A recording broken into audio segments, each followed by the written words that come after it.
Kumi dah hidup balik. Inilah dia Volkswagen ID Buzz First Edition tahun 2023. Legend 70-an dah kembali. Inilah dia dengan gaya EV. Rim 21 inci, lampu IQ Light memang buat kereta ini unik. Bro, nak tanya, cas dia lama tak? Kalau jam macam ni? Mestilah laju. Power dia pun steady. Jalan jam kat luar tu pun takkan rasa.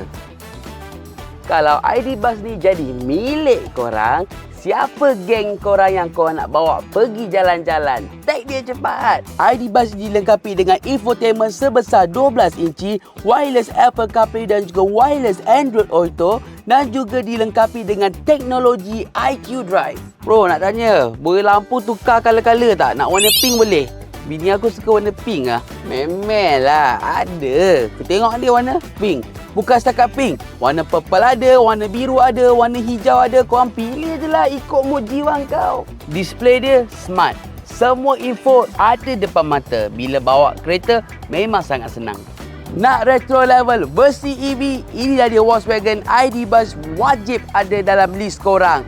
Jangan lupa like, follow and share. Sentimas sentiasa emas.